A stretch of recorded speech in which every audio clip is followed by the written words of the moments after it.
friends, welcome back. Now we are going to start with the marathon revision of your IND AS2 for your CA final FR syllabus. Now, IND AS2 is a very simple chapter, correct? And it is I would say, replica of your accounting standard number 2, which you have already done at your CA inter level. This standard IND AS2 is directly comparable to accounting standard 2 as well. Now, exactly what are we going to learn in IND AS2? Sir एक simple है, in days 2 में we are going to learn how to value your inventory. तो आपके 31 मार्च को end of the year पे जो आपके balance sheet में स्टॉक पड़ा हुआ है उसकी वैल्यूएशन कैसे की जाएगी, राइट? रॉ मटेरियल को कैसे वैल्यू करना है, फिनिश गुड्स को कैसे वैल्यू करना है, WIP को कैसे वैल्यू करना है. This is what we are going to learn in this particular chapter. तो सबसे पहले sir, what do you mean by the word inventory? Now, in simple words, what is inventory? Sir, inventory is your asset, correct, which you have held for the purpose of sale in the ordinary course of business, or it is held in the process of production, that is your WIP, or it is held to be consumed in the process of production, that is your raw material. Means finished goods, WIP, raw material, all are inventory items. Followed by, we are talking about assets which are held in the form of spare parts, loose tools, only if they are not covered under the definition of IND AS 16 property, plant and equipment. So generally the common spare parts, correct, which can be used in different assets are generally valued under IND AS 2 only. But when I talk about specific spare part, or they are more like a standby equipment, they are accounted as per the principles of IND AS 16. They fall over there, not here, right? So let us proceed further. What are the various areas excluded from the standard? The standard does not cover financial instrument, means even if you are a trader in stock or securities, standard will not apply because they are basically your financial instruments and you value them as FVTPL under IND AS 109, correct? Then agricultural produces at the point of harvest, IND AS 41 apply and not IND AS 2. IND AS 2 apply when you further process. Like for example, when you pluck a mango, when you harvest a mango, IND AS 41 apply. But when you convert that mango into a mango juice, then IND AS 2 applies. Correct? Then WIP of construction contracts, it is covered under IND AS 115 revenue. So these are the 2-3 areas where the standard does not apply. So if I talk about IND AS 2, the main part of this standard is what it is the measurement. कि आप inventory को value करोगे कैसे, उसको major कैसे करोगे. तो आप लोग सबने ये बहुत फेमस स्टेटमेंट तो सुना ही होगा कि inventory is measured at cost और NRV whichever is lower. बराबर है. तो ये जो स्टेटमेंट है आया कहाँ से? IND AS 2 से. And this statement technically covers conservatism, क्योंकि मेजॉरिटी ऑफ द केसेस आपका NRV ग्रेटर होता है और कॉस्ट लोअर होता है. तो आप कभी NRV पे वैल्यू नहीं करते, क्योंकि अगर आपने NRV पे वैल्यू कर दिया ना तो नोशनल प्रॉफिट बुक्स में रिकॉर्ड हो जाएगा, एंड नोशनल प्रॉफिट हम रिकॉर्ड नहीं करते, correct? So that is the reason why हम लोग कॉस्ट और NRV whichever is lower कर लेते हैं. तो सबसे पहले सर, अगर मैं कॉस्ट ऑफ इन्वेंट्री की बात करूं, क्योंकि NRV हम थोड़ा लेटर स्टेज पे डिस्कस करेंगे, हम पहले बात करते हैं कॉस्ट की. तो how to determine the cost of inventory? तो स्टैंडर्ड बोलता है कि जो कॉस्ट है it comprises of 3 elements: purchase cost, conversion cost, other cost, correct? तो जब आप इन तीनों को जोड़ते हो तो आपको मिल जाता है आपका कॉस्ट ऑफ फिनिश्ड गुड्स. और इसी में से इंडिविजुअली भी कुछ आइटम्स आपको रॉ मटेरियल का कॉस्ट दे देंगे, WIP का कॉस्ट दे देंगे, एंड सो ऑन. तो इसको बेटर समझने के लिए देखो, मैंने ऐसे ना 2 पार्ट में डिवाइड किया, एक मैन्युफैक्चरिंग एंटिटी और एक ट्रेडिंग एंटिटी. तो अगर आप एक मैन्युफैक्चरर हो, if you are a manufacturer, तो you will be manufacturing finished goods, correct? तो फिनिश्ड गुड्स का जो टोटल कॉस्ट होगा that will be A + B + C. तो cost of finished goods for you would be what? Purchase cost, conversion cost and other cost. But on the other hand, अगर आपको cost of raw material निकालना है तो cost of raw material would be what? Only A, that is purchase cost. So purchase cost with respect to the raw material, so raw material के लिए जो cost आपको calculate करना है वो सेम है जो यहाँ पर परचेज कॉस्ट दिया हुआ है, because you are first going to purchase the raw material, then you are going to convert it into finished goods, correct, by applying the labor and overheads, followed by you are going to incur some additional cost that is the cost incurred to make the product saleable, correct, बेचने लायक product बनाने के लिए, for example primary packing हो गया, correct, for example storage cost हो गया if it is mandatory for the product to get ready, correct, borrowing cost हो गया। तो ये सब ऐड करने के बाद आपका कॉस्ट ऑफ फिनिश गुड्स तैयार होता है, correct. But on the other hand if you are a trader, मतलब आप सर मैन्युफैक्चरिंग करते नहीं हो, करेक्ट, आप मैन्युफैक्चरिंग नहीं करते हो, तो ऐसे केस में आपके लिए cost of finish goods would be simply purchase cost and other cost, conversion निकल जाएगा, there would be no conversion cost, right. So this is how you have to understand this logic. अब एक एक करके अपने को तीनों एलिमेंट्स को डिटेल में डिस्कस करना है। So guys let us first start with the purchase cost. So what exactly do you mean by purchase cost? Sir, purchase cost determine करने का ये एक basic तरीका है. This is one basic statement where I have considered various expenses. Obviously, it is not any exhaustive list, correct? It is an inclusive list. इसमें और भी बहुत सारे items आ सकते हैं. तो always remember whenever you calculate the purchase cost, you always start with the purchase price. आप हमेशा purchase price से start करोगे और इसमें से सब्ट्रैक्ट करोगे trade discounts and volume rebates, then you will have to subtract the refundable purchase taxes only if it is included in the price above. मतलब यहाँ पर परचेज प्राइस में अगर जीएसटी, एक्साइज ये सब एडेड है and it is refundable in nature, मतलब ITC मिलेगा आपको, तो please subtract because it is not your cost. And if there is any non-refundable taxes, you have to add it back only if it is not included. तो इसमें included नहीं है तो अलग से add back करो, अगर included है तो कुछ करने की जरूरत नहीं है। Then this is all your directly attributable cost, like for example transportation, loading unloading, handling cost, transit insurance, toll charges, agent commission, payment charges. Payment मतलब वो ट्रक को वजन वगैरह करना पड़ता है ना कि भाई इतना मटेरियल है इतना है, तो we have to weigh the truck also, so that is why the payment charges are also included over here. Then since it is an inclusive list, I have to stop somewhere, correct, रुकना पड़ेगा ना किधर, तो इधर हम रुक गए लिखते हुए any cost directly related to the purchases. तो परचेज के रिलेटेड कोई भी अगर आपने डायरेक्टली कॉस्ट इनकर किया है वो इधर ऐड कर दिया जाएगा। तो जब आप इन सबको ऐड लेस कर दोगे तो फाइनली जो फिगर आपको मिलेगा that is your purchase cost, correct. तो एक बार इसको क्विकली गो थ्रू कर लीजिए। चलिए, now let us proceed further for conversion cost. Now this is the important point, conversion cost. Now conversion cost is cost incurred to convert the raw material into the finished products. तो conversion cost basically comprises of labour and overhead, क्योंकि labour लगेगा and overhead include in overhead cost, that is the indirect manufacturing cost, correct.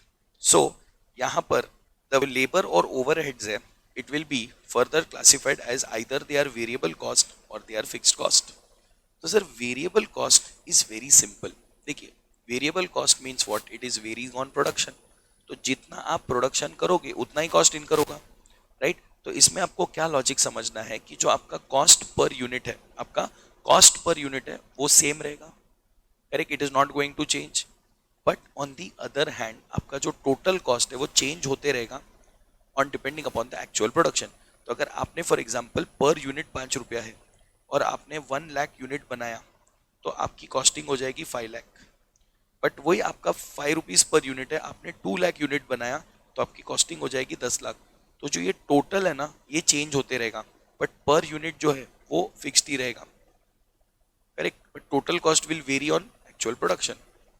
So always remember कि you will have to absorb the variable cost purely on the basis of actual production, correct. कभी भी variable cost budgeted production या normal capacity के ऊपर absorb नहीं किया जाता, it is always absorb on actual production. So उसका एक सिंपल अगर कभी कैलकुलेट करने का मौका मिले तो the formula would be VCPU is equal to total VC upon actual production. But on the other hand fixed cost, ये थोड़ा सा कॉन्ट्रोवर्शियल है क्योंकि फिक्स्ड कॉस्ट जो है that does not depend on whether you have produced 1 unit or you have produced 1 lakh unit. The cost is fixed. Like for example rent, factory का rent देना है, करेक्ट। तो फैक्ट्री का rent आप 1 unit बनाओ या 1000 यूनिट बनाओ, आपको फैक्ट्री का रेंट उतना ही देना है। समझो मेरा फैक्ट्री का रेंट महीने का 10 लाख है तो इट इज 1 साल का 1.2 करोड़। तो even if I manufacture 10 units और आई मेक 10,000 यूनिट्स और I play cricket over there, मेरे को फर्क नहीं पड़ता उससे।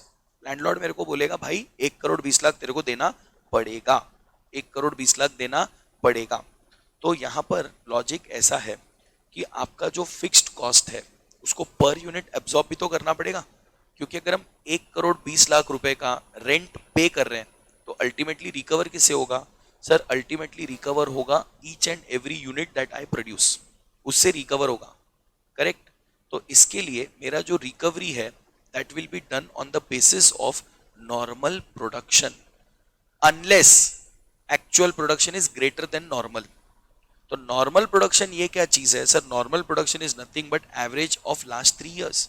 तो पिछले 3 साल का जो मेरा एवरेज प्रोडक्शन है, करेक्ट, वो मेरा नॉर्मल प्रोडक्शन बन जाएगा और उसके बेसिस पे मैं एब्सॉर्ब करेगा। बट अगर मेरा एक्चुअल प्रोडक्शन ज्यादा हो गया तो then I will start absorbing on the basis of actual production. So guys see, absorption of fixed cost will be done as follows. So if the normal production is greater than actual, fixed cost is absorbed on normal production which may lead to under absorption. Correct, under absorption मतलब जितना आपने खर्चा किया उससे कम आप absorb कर पा रहे हो, right, that is called as under absorption. But on the other hand if the normal production is less and actual production is on a higher end, तो fixed cost will be absorbed on actual production which is over absorption of overheads presented as reduction of fixed cost per unit and increase in profitability. So इसमें ये जो हम over absorption की बात कर रहे हैं, तो ओवर अब्जॉर्प्शन कैसे होता है?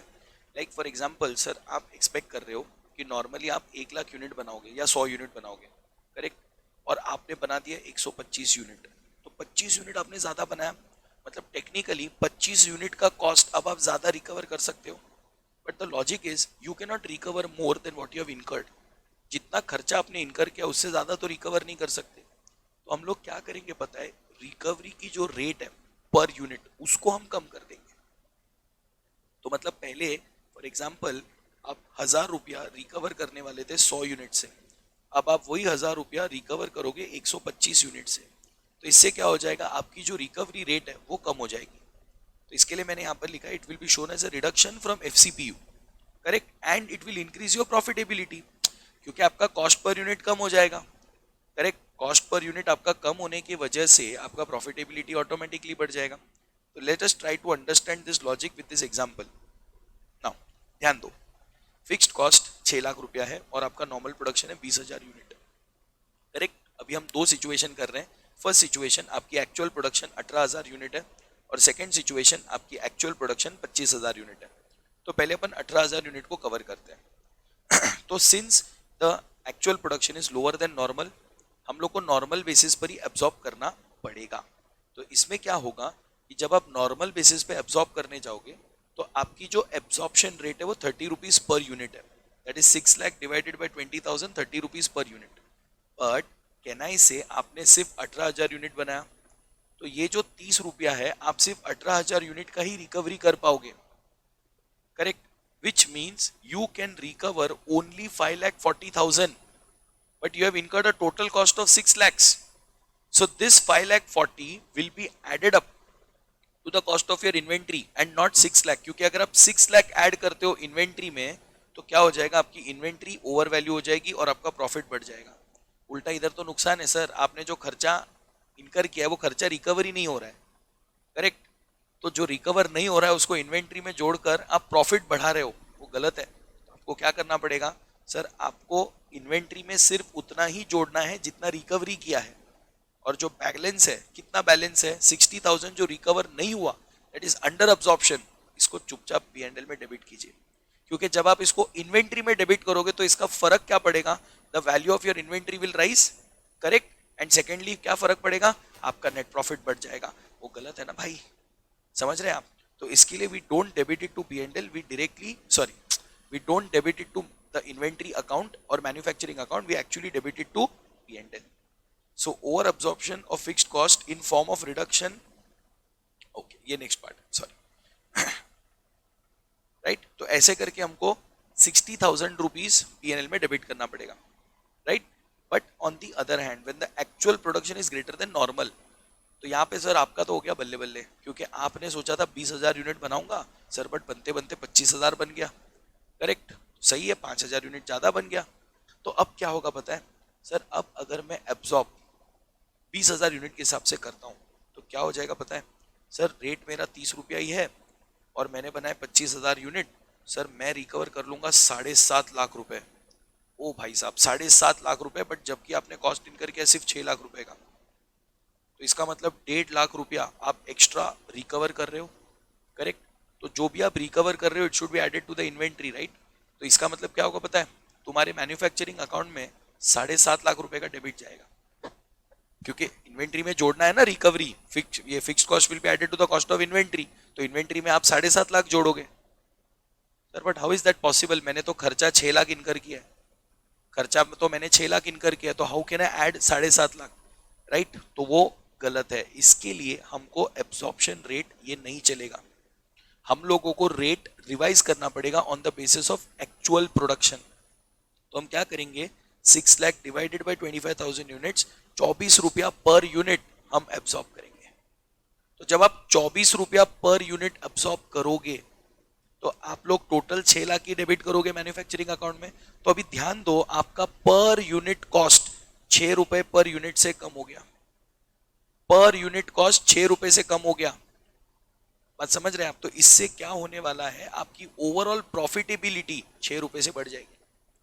सो what is going to happen, your fixed overhead absorption rate reduces by 6 rupees, so there will be definitely increase in profit at the same value, 6 into 25,000, 1.5 lakh का प्रॉफिट बढ़ेगा, क्योंकि आप देखो 1.5 लाख ही ज्यादा रिकवर कर रहे थे ना, तो जो ज्यादा रिकवर कर रहे हो वो आपका प्रॉफिट है। तो वो प्रॉफिट आप ऐसे नहीं दिखाओगे, आप प्रॉफिट शो करोगे in the form of reduction in cost. तो कॉस्ट कम हो जाएगा, प्रॉफिट ऑटोमेटिकली बढ़ जाएगा, राइट। तो देखो यहाँ पे मैंने लिखा भी है, the over absorption of fixed cost in the form of reduction in FCPU and increase in profit, right। तो ये एग्जांपल को एक बारी गो थ्रू कर लीजिए, राइट, इससे आपका क्लैरिटी मिल जाएगा आपको कि अंडर एब्जॉर्प्शन और ओवर एब्जॉर्प्शन का ट्रीटमेंट क्या है। तो ये सब एमसीक्यूज में आपको पूछा जा सकता है, और अगर कोई 4 मार्क का क्वेश्चन आ गया तो it is a jackpot for you people. चलिए, now let us proceed further. Now let us start with the next point, that is joint products and by products. Now आप लोग सबको joint product and by product का तो idea है, आप लोग CA inter में पूरा इसका चैप्टर ही पढ़ा था, करेक्ट। तो बेसिकली हम बात कर रहे हैं एक ऐसे प्रोडक्शन प्रोसेस की जहाँ पे common material, common labour, common overhead लगता है, बट एक पॉइंट होता है जहाँ पे आपको मल्टीपल प्रोडक्ट्स मिलते हैं। तो generally like for example milk industry, तो मिल्क इंडस्ट्री में the common raw material is milk, correct. Common process is churning, common process is boiling, common process is pasteurisation, correct. But ये सब process करने से आपको क्या अलग अलग प्रोडक्ट मिलता है, सर हमको बटर भी मिलता है, हमको चीज़ भी मिलता है, हमको घी भी मिलता है, हमको दही भी मिलता है, पनीर भी मिलता है, करेक्ट। तो पॉइंट ये है कि जो ये इनिशियली जो आप लोग ने कॉमन कॉस्ट इनकर किया है कि देखो कॉमन मिल्क लगा है, कॉमन पैस्चराइजेशन कॉस्ट है, कॉमन बॉइलिंग पॉइंट है, करेक्ट। तो ये सब कॉमन कॉस्ट आपने इनकर करा हुआ है। तो ये कॉस्ट अब बटना तो सब में चाहिए ना, करेक्ट। चीज़ में भी बटना चाहिए, बटर में भी बटना चाहिए, घी में भी बटना चाहिए, तो इसको बांटोगे कैसे। तो ये लोग बोलते हैं कि इसको बांटा जाएगा at the NRV eight split off point. तो आपका जो स्प्लिट ऑफ पॉइंट है जहाँ पे बटर, घी, चीज़ सब एक दूसरे से अलग हो जाते हैं और फिर उनका आगे फर्दर प्रोसेस होते रहता है, करेक्ट।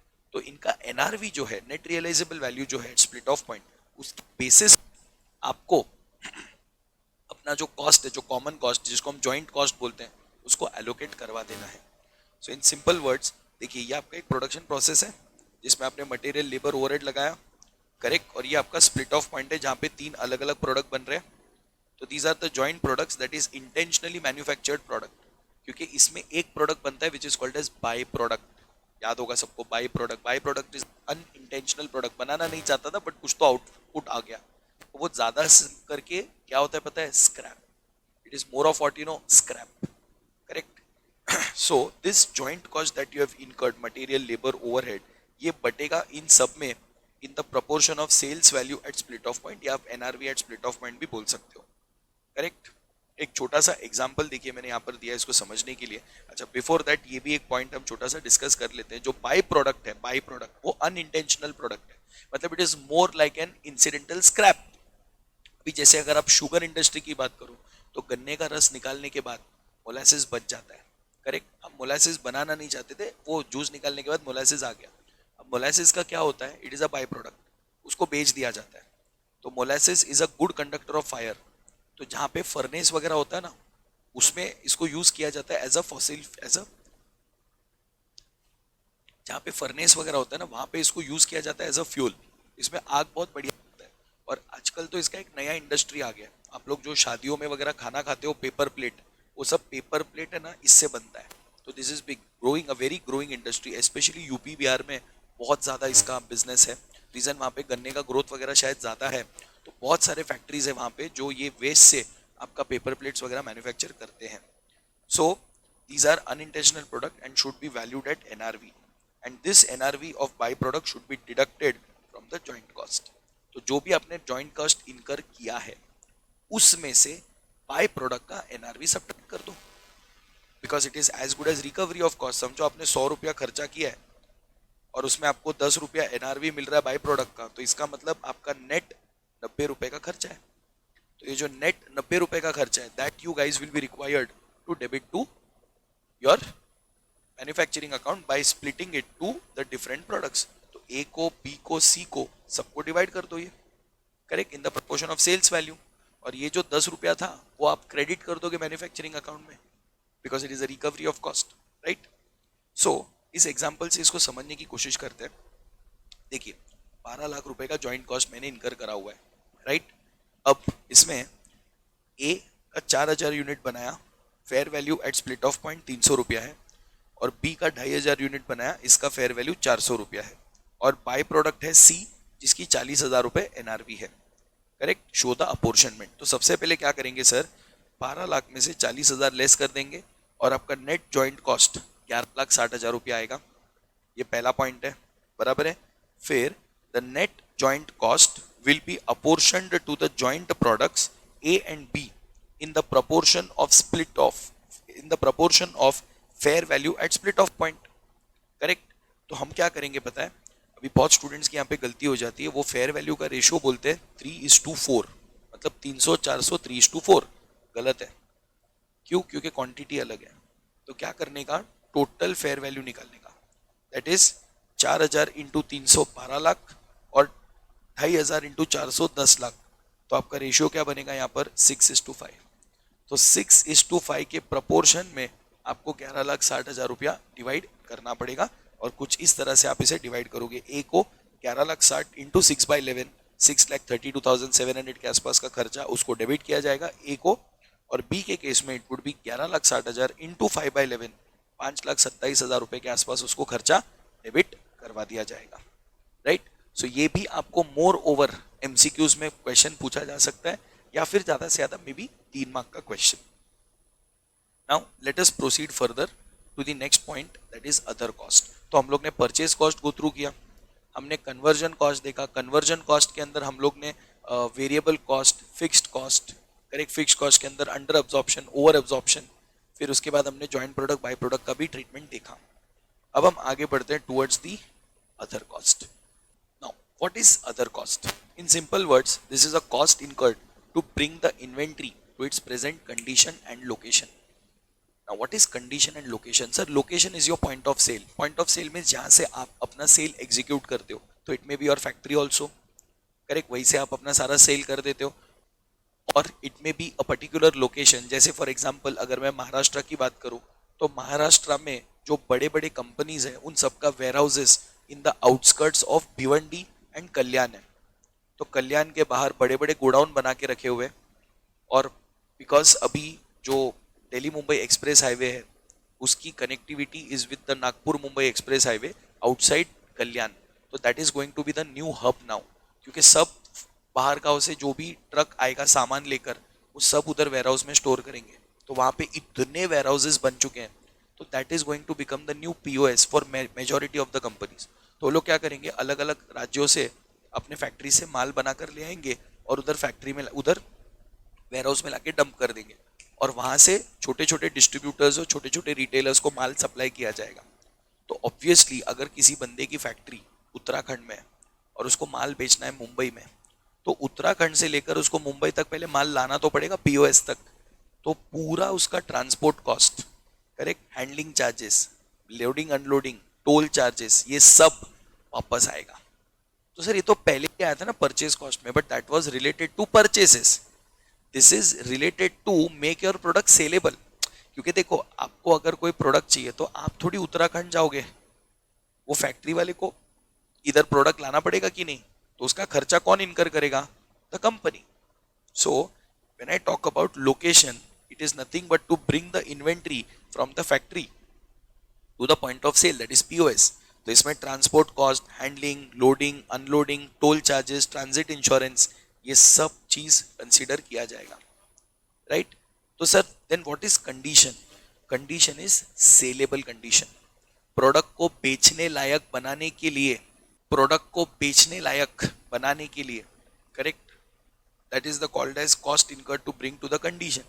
अभी जैसे फॉर एग्जांपल हम लोग मिल्क इंडस्ट्री में, ठीक है, तो हम लोग ने सुबह सुबह काऊ में से या बफेलो में से मिल्क हार्वेस्ट किया, अब आपके घर पे कैसे पहुंचाएंगे उसको, उसको सर पैकेट में डालना पड़ेगा ना, सील करना पड़ेगा ना उसको, या तो कार्टन में डालना पड़ेगा, टेट्रा पैक में डालना पड़ेगा। तो primary packing is a must to make any product saleable, correct. तो इसमें सबसे पहला एग्जांपल जो मैं कंसीडर करूंगा दैट इज प्राइमरी पैकिंग, क्योंकि बिना प्राइमरी पैकिंग किए कोई भी प्रोडक्ट बेचा नहीं जा सकता, right. Then second point is storage cost. Now what is storage cost? Sir, storage cost only if it is an integral part of production or storage enhances the value of the product. Like for example wine, liquor, तो इसमें sir storage करना ही पड़ता है, आप बिना storage किए product बेच ही नहीं सकते। क्योंकि अगर मैं वाइन की बात करूं तो समझो आज आपने वाइन बनाया और कल ही उसको बेचने को रखा, सर खरीद लेंगे ना पब्लिक, तो आप दोबारा वापस नहीं आएगा क्योंकि खरीदने, क्योंकि वो वाइन का जो फ्लेवर है, जो उसका अरोमा है, जो उसका फ्रेग्रेंस है, वो बिल्ड होने के लिए 3-4 साल लगता है। तो उसको 3-4 साल तो आपको स्टोर करना ही पड़ता है। उसके पहले आप अगर उसको बेचने को निकालोगे तो बिक तो जाएगा, बट अगली बार कोई रिपीट कस्टमर नहीं आएगा, बोलेगा घटिया वाइन है, बात समझ रहे हैं आप। तो उसको स्टोरेज करना जरूरी है। तो जितना ज्यादा स्टोर करोगे ना उतना उसकी वैल्यू बढ़ती जाएगी। 15 साल पुरानी बॉटल, 20 साल पुरानी बॉटल, 25 साल पुरानी बॉटल, वैल्यू ज्यादा है, राइट। वैसे ही लॉजिक बासमती राइस में भी लगता है। बासमती राइस भी एक ऐसा प्रोडक्ट है जो जितना ज्यादा एज्ड होगा उतना अच्छा कुक होगा। तो मार्केट में आपको 100 रुपए का भी बासमती मिलता है, 300 रुपए का भी बासमती मिलता है। दोनों में फर्क इतना है कि 100 रुपए वाला जो बासमती है वो सिर्फ और सिर्फ 1 आध साल स्टोर किया हुआ रहता है, एज किया हुआ रहता है।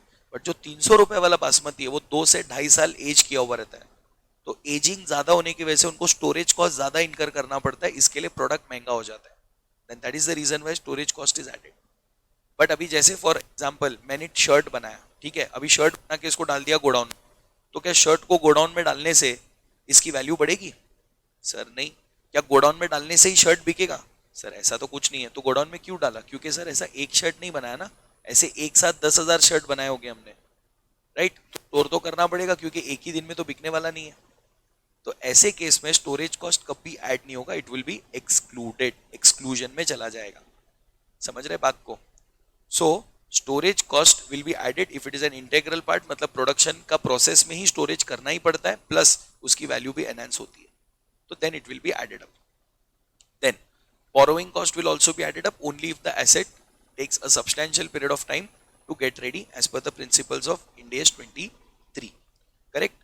तो ये है आपका अदर कॉस्ट। तो अदर कॉस्ट में it is a complete inclusive list, correct. तो इसमें जो भी कॉस्ट आप इनकर कर रहे हो to bring the product to the present location and condition will be treated as other cost. तो इन्होंने इसको प्रॉपरली डिफाइन नहीं किया, उन्होंने सिर्फ इतना बोल दिया कि लोकेशन और कंडीशन पे लाने के लिए अगर कोई खर्चा इनकर हो रहा है वो आपका अदर कॉस्ट है, वो आप ऐड कर दो, राइट। चलिए अब क्विकली आगे बढ़ते हैं टुवर्ड्स द एक्सक्लूजन। क्या क्या एक्सक्लूड करना है? सर ये कुछ 4-5 आइटम्स है जो कभी भी आपको इन्वेंट्री के कॉस्ट में एड अप नहीं करना है। तो ये एमसीक्यू पॉइंट ऑफ व्यू आपको काम आ सकता है, करेक्ट। तो वो लोग एक प्रॉपर केस स्टडी में 1-2 पॉइंट घुसा देंगे बीच में और बोलेंगे कि इसमें से कौन सा कॉस्ट है जो इंक्लूड नहीं होना चाहिए, या तो फिर आपको बोलेंगे calculate cost of inventory, inventory का कॉस्ट निकालने बोलेंगे और उसमें ना कुछ ये 2-4 आइटम्स दिया रहेगा। तो आपको समझना है कि ये आइटम्स कभी भी इन्वेंट्री में ऐड नहीं होता है।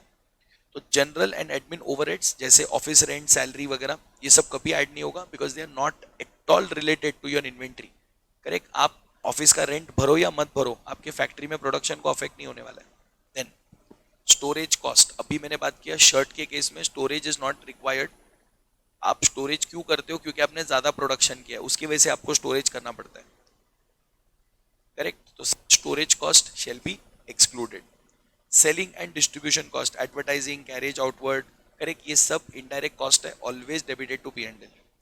Borrowing cost. बोरोइंग कॉस्ट कब डेबिट होगा? If the inventory does not take substantial period of time to get ready.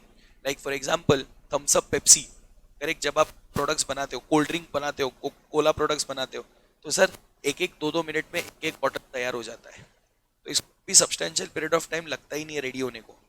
Correct? And hence it is never added. abnormal losses.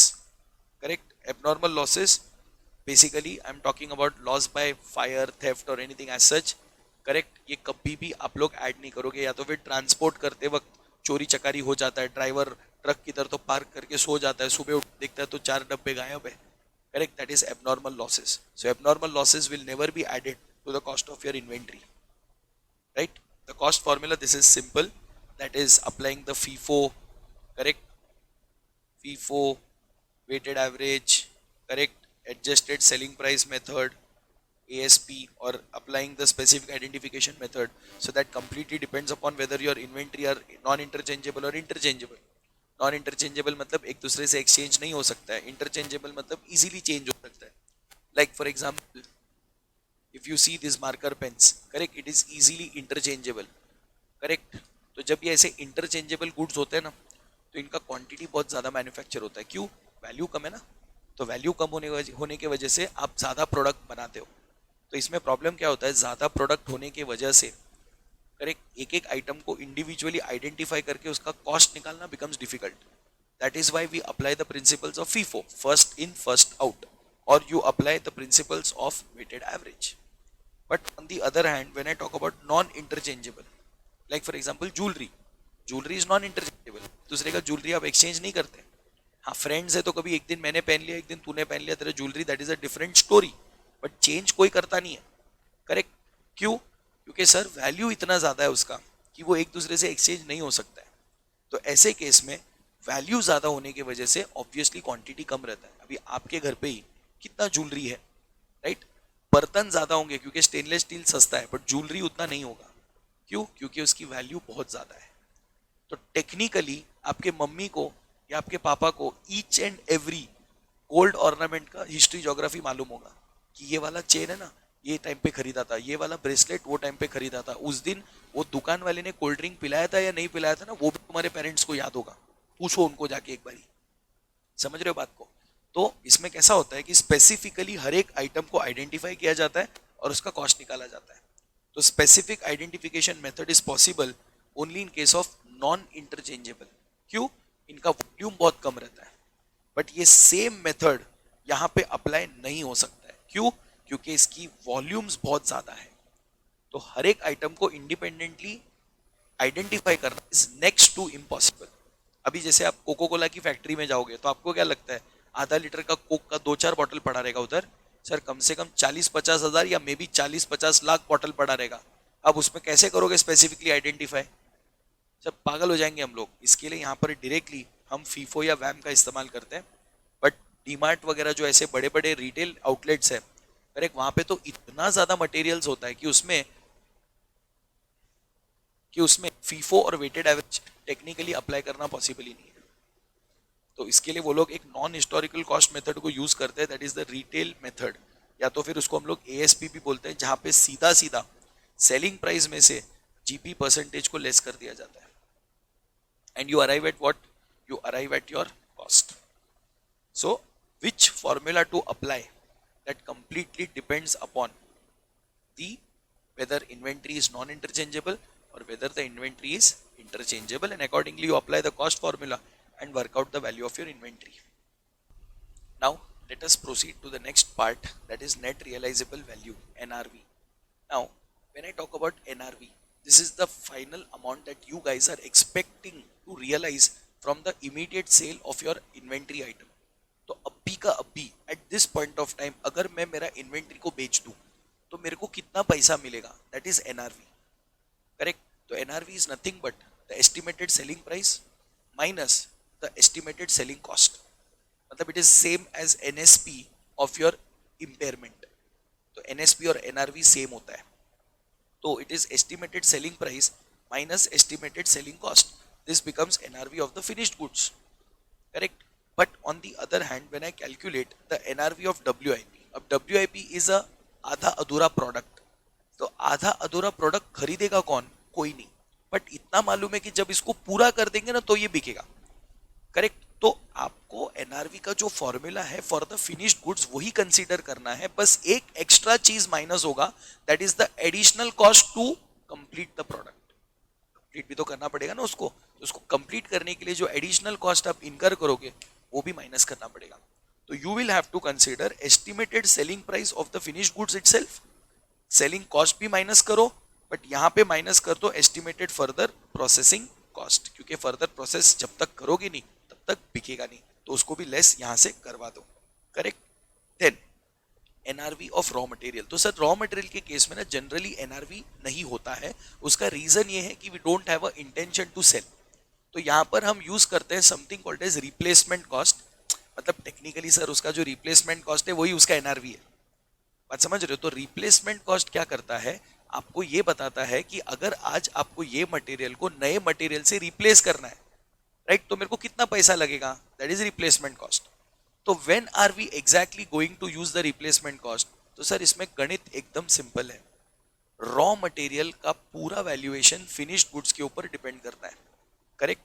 तो वो ये बोलता है कि अगर आपका finished goods cost per value हो रहा है, करेक्ट, तो फिनिश्ड गुड्स कॉस्ट पर कब वैल्यू होगा? जब उसकी NRV is greater and cost is lower. तो आप उसको ऑब्वियसली कॉस्ट पे वैल्यू करोगे.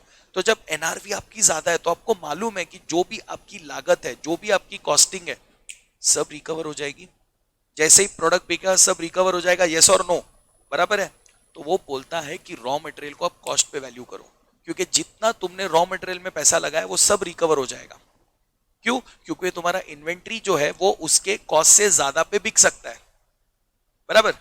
But on the other hand अगर आपकी इन्वेंट्री एनआरवी पे वैल्यू हो रही है, फिनिश गुड्स जो है वो एनआरवी पे वैल्यू हो रहा है, तो अगर फिनिश गुड्स एनआरवी पे वैल्यू हो रहा है तो क्या हो रहा है इसका मतलब? सर इसका मतलब यह है कि कॉस्ट ज्यादा है, एनआरवी कम है. तो इसका मतलब जो कॉस्ट आपने इनकर किया है वो रिकवर नहीं हो सकता है. करेक्ट. तो in that case you have to value the you have so in that case you have the raw material at the lower of cost or replacement cost. So देखिए यहाँ पे clearly लिखा हुआ है, if the finished goods can be sold at or above the cost, entire finished goods cost can be recovered once it is sold, so raw material should be valued at cost.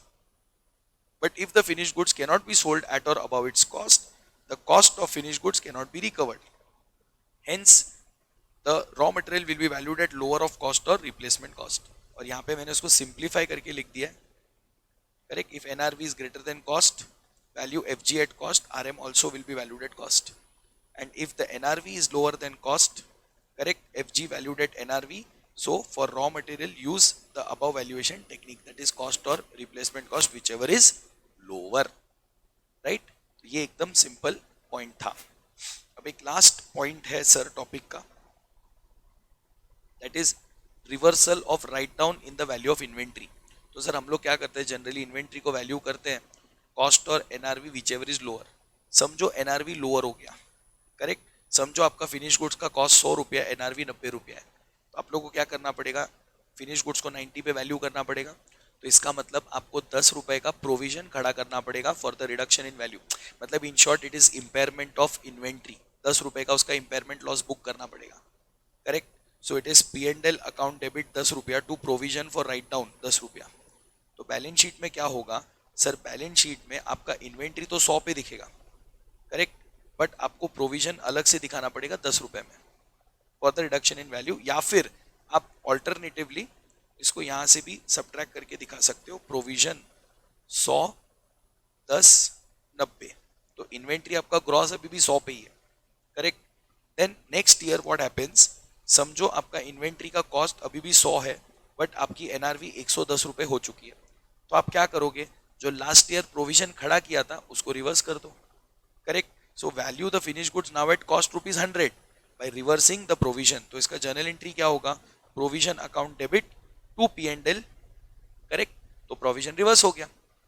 और वही अगर समझो for example inventory बिक गया, correct, या तो मैंने आपको बताया कि इन्वेंट्री बिका नहीं, अभी भी आपके पास पड़ा है और एनआरवी बढ़ चुका है, तो आप ये ट्रीटमेंट करोगे। बट व्हाट इफ इन्वेंट्री बिक गया, तो समझो सर अगर इन्वेंट्री 90 रुपए पे बिका, करेक्ट, इन्वेंट्री 90 रुपए पे बिका, तो क्या होगा सर, आप लोग पहले ओपनिंग स्टॉक 100 रुपया दिखाओगे, फिर आप सेल बुक करोगे 90 रुपए का, तो आप लोग बोलोगे सर मेरे को नेट लॉस हो गया 10 का। तो सर ये नेट लॉस नहीं है, आपने जो ऑलरेडी 10 रुपए का प्रोविजन क्रिएट किया ना, वो प्रोविजन क्रेडिट हो जाएगा, मतलब the loss is return of against the provision. और वही अगर आपने 94 में बेचा, तो आपको टेक्निकली 6 रुपए का ही लॉस हुआ है, बट आपने 10 का प्रोविजन खड़ा किया है, राइट। तो इसका मतलब अभी 4 रुपए का एक्स्ट्रा प्रोविजन राइट बैक हो जाएगा, मतलब 4 रुपए का भी प्रॉफिट बुक करना पड़ेगा, क्योंकि आपने 10 रुपए का लॉस पहले बुक किया था। तो कैसे होगा देखिए, ओपनिंग स्टॉक आप पहले 100 रुपया दिखाओगे, बराबर है, फिर सामने आप सेल दिखाओगे 94 का, राइट, और प्रोविजन रिवर्स करोगे पूरा 10 रुपए का, तो ये एंट्री टैली नहीं होगा, आपका अकाउंट टैली नहीं होगा, आपके डेबिट साइड पे P&L में 4 का डिफरेंस दिखाएगा, that is nothing but your gross profit. क्योंकि लास्ट टाइम जब आपने लॉस बुक किया था, राइट, प्रोविजन जब खड़ा किया था, तो आपने 10 रुपए का लॉस पहले बुक किया था। तो अब क्या होगा, सिंस आपको लॉस सिर्फ और सिर्फ हो रहा है विद रिस्पेक्ट टू 6 रुपया, तो आपका 4 रुपए का जो एक्स्ट्रा प्रोविजन है वो राइट बैक करके प्रॉफिट बुक कर दिया जाएगा, राइट। सो ये आपका पूरा क्विक रिकैप था, क्विक रिवीजन था with respect to the standard Ind AS 2, right. तो exam point of view, yes, छोटे मोटे क्वेश्चंस यहाँ से आ सकते हैं, 2-4 मार्क के, 10 मार्क वगैरह का तो क्वेश्चन इस टॉपिक से एक्सपेक्टेड नहीं है, but yes 3 to 4 mark question और MCQs are always expected, right. So with this हम लोग कंक्लूड करेंगे इंड एस 2 का रिविजन सेशन।